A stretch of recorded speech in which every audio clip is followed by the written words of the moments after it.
Hello everyone. ये video prelims के लिए प्रीलिम्स के लिए जैसे 40 दिन बचे हैं, तो इस 40 दिन में हमें कैसे प्रिपरेशन करना चाहिए, क्या क्या डूस होने चाहिए, क्या क्या करना चाहिए, क्या क्या नहीं करना चाहिए प्रीलिम्स के अभी आज से लेकर प्रीलिम्स के दौरान क्या क्या किन किन चीज़ों से बचना चाहिए, हम ये सभी चीज़ें शेयर कर रहे होंगे। सबसे पहले मैं अपना इंट्रो दे देता हूँ। मेरा नाम सुमित गुप्ता है। CGPSC 2019 में मुझे मेरी 26th रैंक आई थी और CGPSC 2020 में मेरी 25th रैंक आई थी और मुझे DSP का पद अलॉट हुआ है।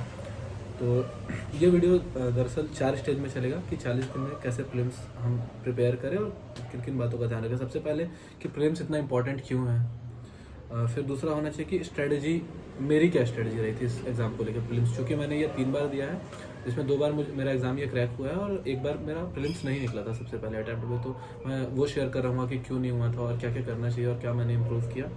तीसरे स्टेज पे आएंगे हम, इसमें डूज अभी 40 दिन या 45 दिन जितने भी बचे उनमें कैसे हमको अपनी तैयारी करनी चाहिए, क्या क्या चीज़ पे फोकस करना चाहिए, किन किन चीज़ों पे ज़्यादा फोकस करना चाहिए, किन चीज़ों को हम थोड़ा अवॉइड कर सकते हैं, ये बात करेंगे।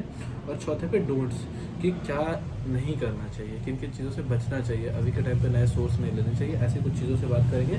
और एक बात करेंगे कि इन 40 दिनों में हमारा मेंटल हेल्थ, या फिर जो हम सोचते हैं कि अगर नहीं हुआ तो या नहीं होगा तो, या प्रेशर तो सबको रहता है, बहुत ज़्यादा प्रेशर रहता है, तो उस स्ट्रेस से बचे कैसे और उसको मिनिमाइज़ करते हुए अपने प्रिपरेशन को या फिर अपने परफॉर्मेंस को कैसे मैक्सिमाइज़ करें। ठीक है, तो सबसे पहले हम लोग प्रीलिम्स की बात करते हैं। अभी प्रीलिम्स क्यों इतना इम्पोर्टेंट है या हमेशा क्यों इतना इम्पोर्टेंट होता है, क्योंकि जो राज्य सेवा परीक्षा है जो CGPSC द्वारा लिया जाता है, ये राज्य की सर्वोच्च परीक्षा है प्रशासनिक पदों के लिए। इसमें इस बार जैसे 173 समथिंग पोस्ट आया है। तो सबसे पहले इसके बाद चूँकि एग्ज़ाम 3 लेवल का है, प्री मेंस इंटरव्यू, तो मेंस पे जाने के लिए आपको 173 क्रॉस 15 उतने लोगों के अंदर आना होगा, क्योंकि 1 लाख लोग एग्ज़ाम देते हैं और लगभग 3000 के समथिंग लोग मेंस लिखेंगे अभी इस वाले एग्ज़ाम के बाद। तो अगर हमको उतने में 173 क्रॉस 15 में आना है तो हमारी प्रिपरेशन बहुत अच्छी होनी चाहिए। इसके लिए हमको बहुत सारे क्वेश्चंस प्रैक्टिस होने चाहिए, कई सारी चीज़ें बाय हार्ट होनी चाहिए, हमारे नोट्स या बुक जो भी हम फॉलो करते हैं वो बहुत अच्छे से प्रिपेयर होने चाहिए, तब जाके हम उत्तर पहुंच पाएंगे। और उसके बाद ही हम अपना जो आंसर राइटिंग स्किल है, जो जिसका हम प्रैक्टिस करते रहते हैं साल भर, या मेंस है, मेंस देने के लिए पहले प्रीलिम्स क्लियर करना बहुत ज़रूरी है, तब जाके हम आगे ये अपना एग्ज़ाम क्रैक कर पाएंगे या दूसरे स्टेज तक पहुँच पाएंगे।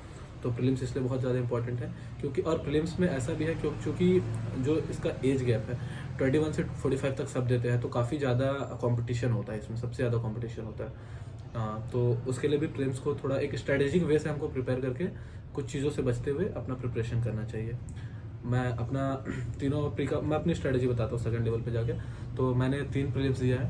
फर्स्ट प्रीलिम्स 2018 वाला मैंने दिया था, जिसमें मेरा 121 के करीब आया था। तो मैंने उस एग्ज़ाम में ये किया था कि मैंने जो टेस्ट सीरीज़ है, मैंने टुडिया का टेस्ट दिया था तब भी, तो मैंने टेस्ट सीरीज़ बिल्कुल भी रिवीजन नहीं किया था।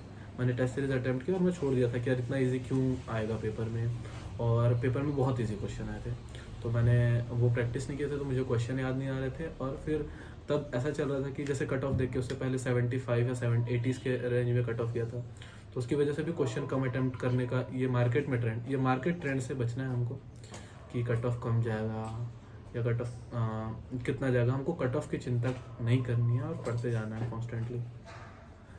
तो अटैम्प्ट जितने पेपर में होंगे उतने करने हैं, किसी का ऐसा सुनना नहीं है कि पिछले बार कट ऑफ 75 या 80 गया था तो इस बार कम जाएगा, या इस बार 140 फिर 105 गया था। तो हम लोग आगे का कट ऑफ बिना प्रेडिक्ट किए सिर्फ अपना पढ़ना है और पेपर वाले दिन अपना बेस्ट देना है। हमको जितने मैक्सिमम नंबर ऑफ क्वेश्चन आएंगे हम पूरे अटैम्प्ट करेंगे। तो ये किसी का प्रेडिक्शन पे या फिर अपना खुद भी प्रेडिक्ट नहीं करना है कि कैसा क्वेश्चन आएगा कैसा। प्रिपरेशन के स्टेज पे कीजिए, अटैम्प्ट करने के स्टेज पे मत कीजिएगा। मेरा दूसरा प्रीलिम्स जिसमें अब तो मार्क्स आ गया, तो मेरे 150 मार्क्स आए थे, 149.9। तो उस एग्ज़ाम में मेरे इतने मार्क्स क्यों इंक्रीज़ हुए थे, तो इसके लिए मैंने अपने सोर्सेस में बता देता हूँ। तो मेरा सबसे पहला इंडियन जीएस के लिए सोर्स था, जैसे हिस्ट्री, या फिर हिस्ट्री के लिए मैं एम लक्ष्मीकांत पढ़ता था, हिस्ट्री के लिए मैं टुटिया के नोट्स पढ़ता था, जो पॉलिटी के लिए एम लक्ष्मीकांत, जियोग्राफी के लिए दृष्टि का जो करंट अफेयर की मैगजीन आती है उसमें बहुत क्रिस्प थोड़ा सा दिया रहता था, तो मैं उतना ही फॉलो करता था। और दर्शन के लिए मैं मेंस का पूरा सिलेबस पढ़ लेता था और पूरे टॉपिक्स पढ़ लेता था। और साइंस के लिए 10th की जो बुक हमारी है वो, और फिर छत्तीसगढ़ वाले पोर्शन के लिए मैं हरिराम और टुटिया दोनों की बुक पढ़ लेता था अच्छे से, तो इससे मेरा प्री एटलीस्ट क्लियर हो जाता था, हो गया था उस बार। और टेस्ट सीरीज सबसे ज़्यादा मैं फोकस किया था टेस्ट सीरीज पे। मैंने लगभग उस टाइम 30 से 40 हज़ार क्वेश्चन तो सॉल्व कर ही लिए थे, जिससे मेरा एग्जाम के टाइम मुझे मोस्ट ऑफ द क्वेश्चन ऐसे लग रहा था कि मेरे किए हुए हैं और बहुत ज़्यादा एफर्ट नहीं लगाना पड़ रहा था मेरे को अटैम्प्ट करते थे, चूँकि 138 कट ऑफ गया था, तो बहुत सारे क्वेश्चन उस टाइम करने थे और बहुत सारे फैक्ट पता होने चाहिए थे, तो वो टेस्ट सीरीज से मुझे आ गए थे। फिर 2020 वाला अगेन मैं 2018 वाली गलती किया था कि फिर से कि बहुत इजी पेपर है, फिर से बहुत ज़्यादा जाएगा कट ऑफ, और मैं बहुत ज़्यादा क्वेश्चन अटैम्प्ट करने लग गया था। फिर उसमें काफ़ी सारे गलती हुए, 116 या 17 नंबर आए थे मेरे, और लकीली वो भी हो गया था। तो कोई प्रिजुडाइज लेके नहीं जाना है प्री के लिए, अच्छे से परफॉर्म करना है, और टेस्ट सीरीज और कांस्टेंट रिवीजन। अभी जितने ज़्यादा आप रिवीजन करोगे, जितना अच्छे से टेस्ट सीरीज को प्रैक्टिस करोगे, सॉल्व करोगे एकदम रिलीजियसली, और उसके बाद उसको सॉल्व करके फिर रिवाइज भी करना है, अगले टेस्ट से पहले रिवाइज करना है, फिर 3-4 टेस्ट हो जाएंगे, 10-15 टेस्ट हो जाएंगे, तो उस 15 टेस्ट के बाद फिर से रिवाइज करना है। तो ये बार बार रिवाइज करते रहना है आपको, तो इससे वो सारे क्वेश्चन आपको याद हो जाएंगे, आपका कॉन्फिडेंस अपने आप बढ़ने लगेगा, और ये एग्ज़ाम क्लियर हो जाएगा, काफ़ी आप अच्छे लेवल पे पहुंच जाओगे इस प्रिपरेशन में। डूस मतलब क्या क्या करना चाहिए अभी 40 दिन में। तो इस 40 दिन में आपको पहले तो करंट अफेयर्स बहुत अच्छे से आपका प्रिपेयर होना चाहिए। करंट अफेयर के लिए 1 या 2 मैगजीन जो फेमस है, सबसे ज़्यादा फेमस है, उनको आप पढ़िए। मैं अपना बता देता हूँ, मैं टुडे का मैगजीन पढ़ता था, प्रतियोगिता सारांश की जो बुक आती है वो पढ़ लेता था, और एक अर्जुना का भी मैं फॉलो कर लेता था। तो ये मैं ये मैगजीन फॉलो करता था। अगर आपके पास समय है तो दोनों कर लीजिए, नहीं तो अगर दोनों में से मैं एक चूज़ करता तो मैं टुडे की बुक फॉलो करता। ठीक है। टेस्ट सीरीज इस एग्ज़ाम प्री को क्लियर करने, क्योंकि प्री क्लियर होगा आपको बबल करने से, मैक्सिमम मार्क्स लाने से, नेगेटिव मार्क्स कम करने से। और तो अगर आपको मैक्सिमम मार्क्स लाने हैं और नेगेटिव अपना कम करना है, तो आपको कांस्टेंट टेस्ट सीरीज प्रैक्टिस करना होगा। ऑफलाइन या ऑनलाइन आप जिस भी मोड में दे रहे हैं, आपको बबल करना ही पड़ेगा। तो इसकी प्रैक्टिस के लिए आप कोई भी एक टेस्ट सीरीज, मैं 2 देता था, टुडिया की टेस्ट सीरीज में देता था, तो टुडिया का वो बहुत ही ऑथेंटिक रहता है, तो आप वो टेस्ट सीरीज दीजिए, और उसमें सारे क्वेश्चन सर लोग ही सेट करते हैं, तो वो बहुत अच्छा टेस्ट सीरीज है, तो आप वो दीजिए। फिर उस टेस्ट सीरीज़ का सबसे लगभग 40 टेस्ट होते हैं, अभी पता नहीं मुझे कितना है, तो वो 40 टेस्ट सीरीज़ आप दीजिए और उसको कांस्टेंट रिवाइज कीजिए। आपको एग्ज़ाम वाले दिन या उसके 2 दिन पहले वो 40 टेस्ट सीरीज़ पूरे बाय हार्ट याद होने चाहिए, जो क्वेश्चन आए थे, और उसको प्रैक्टिस कीजिए। जैसे आज आप टेस्ट दे रहे हैं, तो अब देखिए आज कितनी गलतियाँ हुई हैं आपकी उस टेस्ट में। तो जो OMR शीट होता है, आप या तो OMR शीट पे लिख लीजिए कि आपकी कितनी गलतियाँ, आपने कितने अटैम्प्ट किए। मैं ऐसा करता था, मैंने कितने अटैम्प्ट किए, मेरी कितनी गलतियाँ, गलत क्वेश्चन हुए उसमें, और कितने सही हुए, उसके बाद मेरे कितने मार्क्स हैं। फिर मैं गलत वाले इतने जितने क्वेश्चन हैं, सब हर एक क्वेश्चन को देखता था, और वहाँ पे लिखता था कि वो क्वेश्चन मेरा क्यों गलत हुआ है। जैसे कोई क्वेश्चन होता है कि हमें नहीं पता था और हम तुक्का मार दिए, कोई क्वेश्चन होता है कि हमें नहीं पता, इंटेलिजेंट गैस कर रहे थे और वो गलत हो गया, या कोई क्वेश्चन होता है हमें पता था, हम बबल गलत कर दिए, या कोई क्वेश्चन हमें आधा पता था और हम अटैम्प्ट किए और गलत कर दिए। तो ये सारी चीज़ों को लिखिए, वहाँ पे लिख दीजिए। इससे क्या होता है ना कि आप जैसे फिर अगली बार आप रिवाइज करेंगे तो आपको पता होगा, या फिर अगले टेस्ट में आपको पता होगा कि पिछले टेस्ट में हमारी ये गलतियाँ हुई थी, इस रीज़न से ये गलत हुआ था, तो हम वो गलती हम कैरी फॉरवर्ड नहीं करेंगे। और जैसे 2-3 बार हम पढ़ लेंगे ना, तो वो चीज़ हमको अपने आप स्ट्राइक करने लगती है पेपर में कि ये गलती नहीं करना है हमें, तो वो उससे ठीक हो जाएगा। आपका जो गलत क्वेश्चन हो रहे हैं वो कम हो जाएंगे अपने आप। जैसे नेगेटिव मार्किंग भी है इस एग्ज़ाम में, तो वो मिनिमम होने चाहिए नेगेटिव मार्किंग या गलत क्वेश्चन। तो ये प्रैक्टिस जो है रीज़न लिखने का कि क्यों वो क्वेश्चन आप गलत कर रहे हैं, तो ये उससे सुधर जाएगा।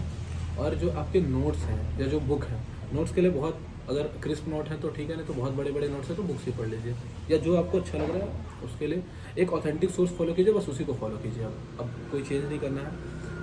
या बुक्स तो, और अब कांस्टेंट रिवाइज कीजिए, बहुत फास्ट रिवाइज कीजिए, और टेस्ट दीजिए, फिर रिवाइज कीजिए, फिर टेस्ट दीजिए, फिर रिवाइज कीजिए, फिर टेस्ट दीजिए। ये स्ट्रेटजी कीजिए और रिवीजन कीजिए और प्रैक्टिस कीजिए, हाथ बबल भरने का और क्वेश्चन लिखने का। और करंट अफेयर का मैंने बता दिया, करंट अफेयर की 2 मैगजीन है, आप एक फॉलो कर सकते हैं या दोनों फॉलो कर सकते हैं, क्योंकि बहुत ज़्यादा नहीं रहता है और सेम रहते हैं, तो दोनों भी आप फॉलो करके एक में ऐड ऑन कर लीजिए और फिर पढ़ लीजिए, ऐसा भी कर सकते हैं। और फिर जैसे अब 40 दिन बचे हैं, तो लगभग कॉन्स्टेंटली आपको 10 घंटे रोज़ तो निकालिए आप, क्योंकि अगर आप कुछ भी नहीं कर रहे हैं, सिर्फ प्रिपरेशन कर रहे हैं, तो काफ़ी सारा समय होगा अभी। तो 10 से 12 घंटे अभी 40 दिन रख लीजिए, उसके बाद फिर कम कर दीजिएगा, कोई इशू नहीं है। पर अभी तो रखिए 10 से 12 घंटे, क्योंकि अभी सबके सब पढ़ रहे हैं नोटिफिकेशन आने के बाद से। लाइब्रेरी में अभी सीट नहीं मिल रहा, मेरे को सीट नहीं मिल रहा था, तो आप अभी तो एटलीस्ट बहुत पढ़िए, 10-12 घंटे मिनिमम पढ़िए ही पढ़िए। क्या क्या नहीं करना है, तो कोई ऐसा टेस्ट सीरीज मत लीजिए जो आपको कॉन्स्टेंट डिमोरलाइज करे, जो बहुत टफ क्वेश्चन दे दे। प्रीवियस ईयर क्वेश्चन पेपर देखिए, एनालाइज कीजिए कि किस सेगमेंट से कितने क्वेश्चन आ रहे हैं, ये एकदम मस्ट है, ये प्रैक्टिस बहुत ज़्यादा जरूरी है। प्रीवियस ईयर क्वेश्चन देखिए, उसको एनालाइज कीजिए किस सेगमेंट से कितने क्वेश्चन आ रहे हैं और कैसे क्वेश्चन आ रहे हैं, उसके हिसाब से अपनी स्ट्रेटजी बनाइए, खुद पढ़िए। और टेस्ट सीरीज दे रहे हैं तो देखिए कि रेलेवेंस है कि नहीं उस टेस्ट सीरीज का उस क्वेश्चन से, प्रीवियस ईयर क्वेश्चन से, या फिर कैसे आएगा क्वेश्चन उस टाइप का। तो टेस्ट सीरीज, कोई ऐसा टेस्ट सीरीज मत लीजिए जो बहुत टफ दे रहा है या कुछ ऐसा दे रहा है और ऐसा जो नहीं आएगा हमारे पेपर में, ठीक है। फिर अब जैसे टेस्ट करंट अफेयर का होगा, हम लोग करंट अफेयर के लिए बहुत भागते हैं, तो करंट अफेयर के लिए बस उतना ही पढ़िए। दूसरा करंट अफेयर का कुछ भी मत देखिए, 4 वीडियो या फिर कोई वस्तुनिष्ठ करके बुक आ जाएगी, तो कोई ज़रूरत नहीं है। सारे लोग लगभग जितने प्रिपेयर कर रहे हैं, most of them are preparing from the same source, कि वही 2 सोर्स है। और कुछ लोग अगर अलग कर भी रहे हैं तो 3000 में हमको आना है, हमको टॉप नहीं करना है, रैंक 1 नहीं लाना है प्रीलिम्स में।